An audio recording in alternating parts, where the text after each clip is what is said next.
Ang atong doktrina bahin sa Dios nga usa ka Dios, tulo ka personas, gilalisa na ni sugod pagyud sa sinugdanan, pag-abot na ni Kristo og hangtod karon daghan pa kaayo ang dili ganahan aning maong doktrina. Kamo ganahan mo ani? Motuo mo ani? Ayo. Sige, atong suwayan og nituo bagyod mo o ganahan bagyod mo. Kung ganahan ta og motuo ta sa usa ka kamatuoran, ato gina siyang puy-an. Nya, nagpuyo ba mo sumala sa Holy Trinity nga pagtulunan? Nagpuyo mo? Wa, sad mo kay baw. Di na lang ta mutugkad kung nganong usa ka Dios tulo ka personas. Naghantag ika-explain, daghan sa tag ika-critic niini. Mas importante ang pagmatuod sa ilang presensya. Kini manggong maong doktrina gipadayag ni wala ni siya giimbento ba? Gipadayag kinsa may nagpadayag niini si Kristo. Matod pa niya, gikan ko sa amahan. Ako ang anak sa Dios nga nagpakatao. Anak siya. Nya pagday niyang sakas langit, ingon siya, akong ipadala kaninyo ang balaang espiritu nga maunay magtudlo ninyo sa kamatuoran. Matod pa sa atong ebanghelyo karon. So, ang espiritu, si Jesus o ang amahan, Dios sila. Kay matod pas unang pagbasa, wap agani mabuhat ang tanan, diha na siya. Kinsa man to siya? Ang Espiritu Santo. Diha na. Bisag basahon ninyo sa Book of Genesis, maingon dayon nga ang Espiritu sa Dios nagpautaw-utaw diha sa ibabaw sa hugaw ug ngit-ngit nga kaning universo. Nya ang amahan dayon niingon, mutungha ang kahayag, tungha din kahayag. Nya niingon dayon San Pablo, ang tanan gibuhat tungod sa anak, kay ang gigamit sa amahan pulong man. Nya ang anak mao man ang pulong nga nagpakatao. Gibuhat sa amahan, pinaagi sa pulong. Unya ang pulong wa man sana siya mahimo kun pulong lang do nagyoy gahom. Nya ang kanang gahom mao na ang Espiritu Santo. Nakaron ingon man ko ninyo inyo bang gipuy-an kung atong i-summarize ang ilang mga functions, specific functions sa persona sa Holy Trinity, masummarize nato sa pag-ingon ang amahan, ang iyang function, creation. Ang anak, ang iyang function, salvation. Ang Espiritu Santo, ang iyang function, sanctification. Karon, nahigugma ba mo sa creation? Kung nahigugma mo sa creation, nahiusa na mo sa amahan. Di ba? Nya, kanang inyong kilay, part na sa creation, part dili. Nya, og inyong kiskiso, nahigugma pa mo ana. Kanang inyong fallopian tube, mga babae, o vast difference sa mga laki, nga para agianan sa similya para mamabdos, part na sa creation. Kung atong ipalaygit, atong ipabasiktomi, nahigugma pata sa creation. Doko-doko na. Kanang color sa inyong buhok, part na sa creation. Part dili, colors buhok, dili part sa creation. La. Kana ganing color, kana lang color ba? Nga black. Nanay daghang mga cells diha, nga black cells, nga maoy nakapahimo anang black. Kanya, ini ka white sad ana, daghan sa kay ng mga white cells nga naa diha. Kanang cells, sa atong lawas, mao na siya nakapahimo natong dako nga organism. Ang cells, mao bitaw ang COVID, nagtap-tap ta, kay ang iyang pamatyon ang cells, kanang gagmayng parts ba? Pero part na sa creation, tanawag mga matay ang atong gagmay kay mga cells tungod sa virus. Ang resulta, kanang dako nga organism, mamatay po na. Okay, pangutana na imong tupad. Ing na, okay pa imong cells? Pangutana ko na.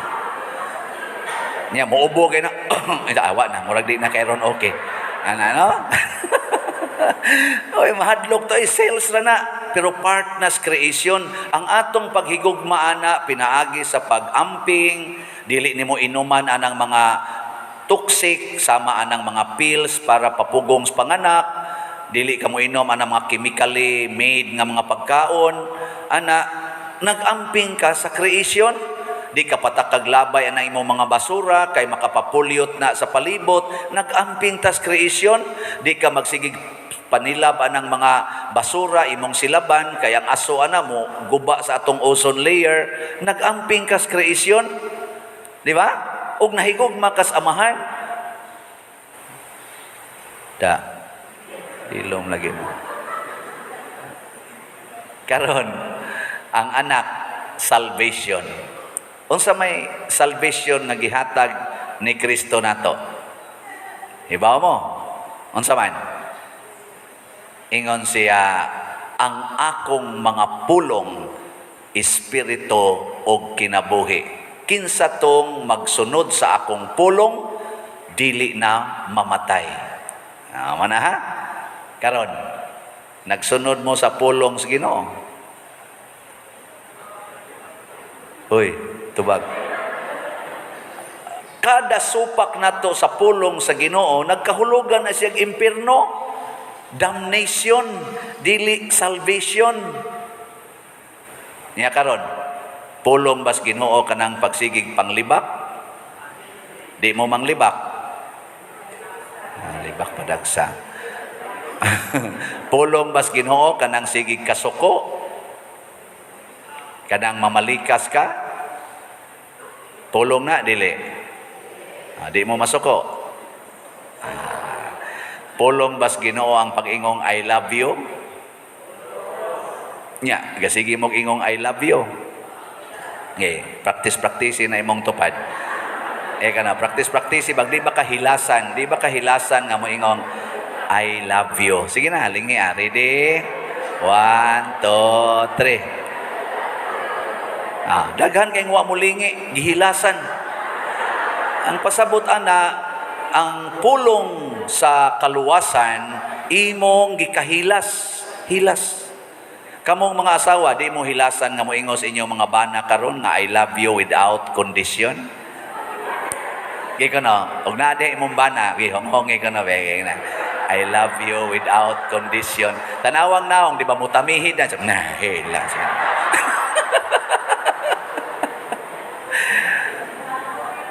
Sige kuno, kamo kuno mga bana kuno be, kamo sa kuno isultis inyong asawa. Ingna kuno inyong asawa nga, you are the only love in my heart. Sige, ingna ka na. Sige na, ingna, you are the only love in my heart. Di mo na yung mga asawa, katong imong gitiksan-tiksan dito, panwaya ka, katong imong gitiksan-tiksan. Kana sigihan imong basa anang TikTok, unsa man na, ako na. Bahala na mo diha. Basta mauna siya ang pulong. Mauna ka mo maginikanan, ang pag-istorya ninyo sa inyong mga anak, gamita ang pulong. Maluwas gina inyong mga anak. Kung gusto ninyo silang luwason, gikan sa ilang pagkatapulan, gikan sa ilang pagkaadik anang cellphone, gikan anang ilang mga barkada, gikan anang ilang pagkadakog kaon, ilang nang dakog kaon, gikan anang ilang pagkabugo, kay di gyud magtuon, sige lang kahagbong. Kung gusto niyong luwason, pulong sa Ginoo mo ipaambit haron maluwas na, kay ang pulong sa Ginoo mao si Kristo, ang ikaduhang persona sa Dios. Pakatawha ang pulong diha sa kasing-kasing sa inyong mga anak, diha sa kasing-kasing sa inyong mga silingan, kanang silingan nga magsigig libak, gamitin ang pulong sa Ginoo. Basta lagi, og di na mausab, patay gina. Joke lang na. Di sana mao. Mausab lagi na, mausab gina. Pero gamitan na nimong pulong siyawa, di gina maluwas. No? Nakaron, ari na ta sa Espiritu Santo. Unsa man siya? Sanctification. Tigbalaan. Nya unsaon man ta pagbalaan sa Espiritu Santo? Matod pa sa atong profession of faith, kanang credo, nagato ako sa Espiritu Santo, sa santos nga katoliko nga simbahan, di ba? Gisumpay ang simbahan sa Espiritu Santo. Nga naman, kayang simbahan, nagsugod diha sa Pentecostes, katong niaging Domingo, ang pagkunsad sa Espiritu Santo. Muna dinhi sa simbahan, ang makapasantos nato, kanang 7 sacraments. Anha kita masantos, wa ganin ang 7 sacraments, there is no holiness. Muna kanang inyong mga anak, inigkataw sa bata, pabunyagi dayon. Kay ang first sacrament, gagitawag og giyawi sa kaluwasan o kasantos, maunang bunyag. Uy, ihuwat-huwat magnanay mahanda, mudako na ang baboy, makatigom nagkwarta. Ang kwarta mo'y makapasantos sa imong anak. Huwaton man ang papa nga tuas abroad nga muuli usa next year, una man bunyagan, unya paabuton nimo og 1 year, una pa masantos ang imong anak. Unsa man itugot nimo nga anang usa ka tuig yawa ang imong anak? Kay naa pa diha ang original sin, nagtapot pa ang trademark sa yawa. Ay kunyog tutuki. Kay mao nay kamatuoran, agad-agad sa handa, agad-agad kon muuli na hastang mga ninong nga misaan nga mutambong jud ko kay first baby ra ba na nimo, mutambong jud ko ako'y angkon sa inasal. Di gyud pabunyagan kay ang inasal unya ma-forfeit. Ayaw, bahala na ng inasal diya, inig birthday na lang na. Pabunyagi dayon ang balaod sa atong simbahan, kanus abunyagan ang bata para masantos ang iyang kinabuhi as soon as possible after birth. Kung lagsik na ang inahan, lagsik na ang bata, hala, bunyag dayon. Sus, dadon din itagurhan na katuig. Nga kugusa ang iyong anak sa bugat kay padiroy na, malusno na, siaw na kayong bata kay tulo na katuig, na, limbag pa'y imo kay wa na, usa na katuig kapin. Inigbubo na to, tapihon pang tubig. Mga nabot, ako kani, yawa na gining inyong anak. Sinang kay inigbubo, ako nagabunyagan mo. May gani, kay wa, tukuri ang naong spari, yawa ka, yawa. Ayaw ka tong gamayng bata, bunyagi din, ano masantos, mabalaan. Nya sunod dayon ang kumpisal. Sus, grabiha gid taon. Kana mangumpisal diri kay padong kasal. Pader, ang akong katapusang kumpisal, dugay na to pader, elementary pa man ko ato. Pila naman roy imong edad? 30 na pader. Pila edad nimo ato? 9. Ana, pila naman katuig wa ka kumpisal? Mao nini apa din. So sa ato pa 30 minus 9 21 katuig nga siya yawa. Nga siya evil kay nagpuyo sa sala, wa malimpyo. Nay sakramentos kumpisal wa ginay bayad. Doo lang pare. Kumpisal dayon. Uy, magyawa-yawa man. Kanang matrimony kana nganong magpuyo-puyo manggid mo nga naa manggid kasal aron mahimong balaan ang inyong gugma. Nganong magpuyo-puyo man? Kinsa dinhi ang nagpuyo-puyo? Taas ang kamot. Na, wala bagay mo isas kamot ay. Ang puyo-puyo. Nganong magpuyo-puyo man? Kay wap ay handa, di ami ready financially. Unya nganong magtinukhangay man mo?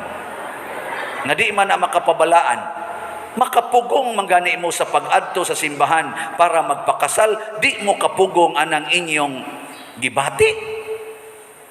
Pangutan ang pari og madre. Giunsan anamo. Di ba mo ingon ang madre, sariling sikap. Sariling sikap, luhod, dupa, ampos Ginoo, pangayo sa Espiritu Santo og grasya nga malig-on ta, nga musulti sa kamatuoran, nga di pa mo angay mag-sex karon kay ang kamatuoran ninyo ulitaw mo og dalaga, ang minyo ra mo'y mag-sex. That is the truth. Matud pa ni Kristo, mauna ang kamatuoran. Ingka mag-antos man sa dana padiroy. Na sila. Ka-painful ba? Istoryahe. Ako sa una, nakauyab jud kog mga napo kabuok.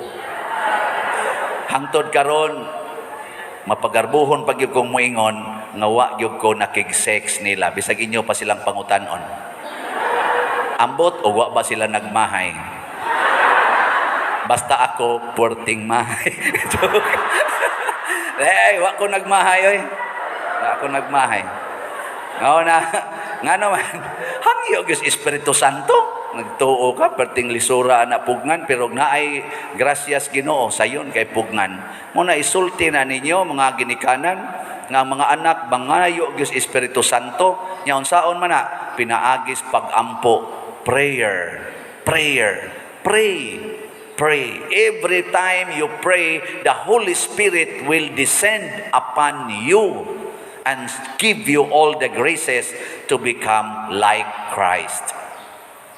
Matod pa ni San Pablo diri sa ikaduhang pagbasa, ingon siya, ang atong kalipay naa sa kasiguruhan nga kita makaambit sa himaya sa Dios tungod ni Kristo. Apan dunay laing ikaduhang kalipay, unsa man ang atong mga pag-antos. Gisayunan ka na, ang Espiritu Santo mutudlo nato nga ang pag-antos makalipay. Mutuo mo ana. Sige, lingian na imong tupad. Na paantos ako. Na paantos ako. Sa ato pa de, kung ka paantos ako, lipay ako. Ana, kay ang pag-antos ko no, makapahimo natong mapailubon. Ang pagka mapailubon, makahatag nato og sa to? Paglaom. Og ang paglaom mao na nay mohatag nato og way sukod nga kalipay sa mga butang karon og sa umaabot. Ang Espiritu Santo mo'y mohatag nato ana. Pangayo. Mabitaw ako nilaom pagyud ko nga mahurot ra gining slot og kahalin. Bitaw, nilaom ko Ang atong halin karon niabot nag 7,302 slots. Pakpak. Naapay 46,698 slots. Karong June 22, akong 18th anniversary sa pagkapari. Karong June 22. 11 mi kabuok giordinahan. Ang akong mga kauban mao kining mosunod.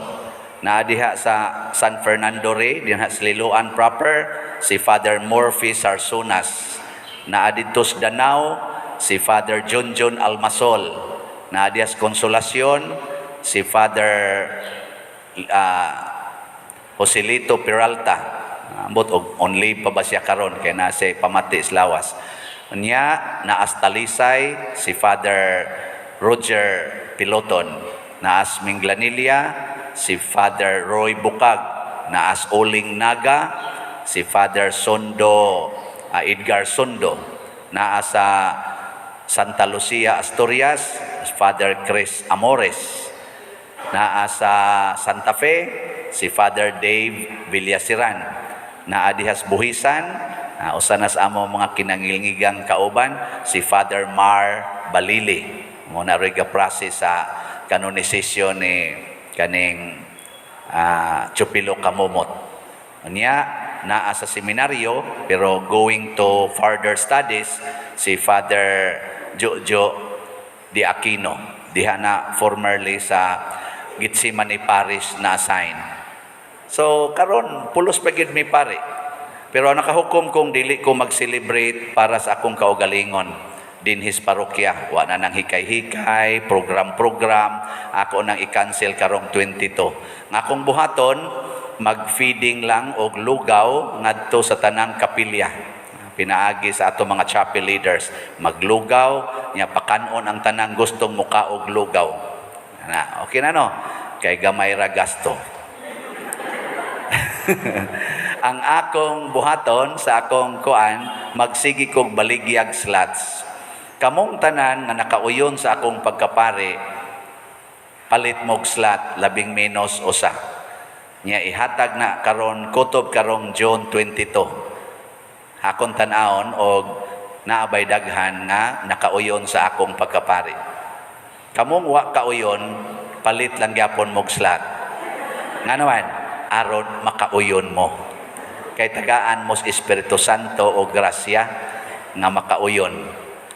Hurot ni kaning 46,698 mahurot gini kung mamalit ang tanan nga naka-appreciate sa among pagkapari. Nganong ako manang slot ipamaligya tungod kay gusto ko nga matukod na dinhi ang atong mga proyekto sa simbahan nga mao'y atong pahilunaan aning 54,000 ka slot sa DOPS. Ang pagtukod sa atong kumbinto diri sa Loyo niya ang atong ground development na dihang tarpaulin bag-o na ko nang gipabutang gahapon na print na ang atong ground developments na tingali ginagmayng adjustment pero more or less mao na gid na ang naong niya gikan didto sa entrance padong dinhi ana nindot ana unsa may mahitabo kada ninyo palit og slot nakighiusa mo sa creation sa salvation o sa sanctification. Kay dinhi sa simbahan, ni adinhi ang creation, ni adinhi ang salvation o ang sanctification, ni adinhi ang Holy Trinity. Nya kung anhin ninyo i-invest ang inyong gugma pinaagi sa pagsuporta dinhi, dili dito sa tarian, dili lang dito sa parlor, dili lang adto sa mga department stores, dili lang adto sa mga amusements, adto nyo ipanghatag ang dagko kay kwarta, pero dinhi inyo lang gamay-gamayon kadto dito kahatag ninyo total package sa salvation, creation, and sanctification. Kani dinhi, bisag ihog lang ninyo sa sibot, labaw na yung inyong ipaso dire, awa na, naana ninyong tulo, because the Holy Trinity is here. Amo na kanindot aning atong pagtuo. Usa ka Dios, tulo ka personas. Ay na lang nagtugkara in a scholarly way, himuin na lang og pagpuyo nga mahiusa ta kanunay sa Creator for creation, sa Savior for salvation, the second person, and the third person sa Sanctifier nga mao ang naghatag og sanctification, the Holy Spirit. Manindog ta.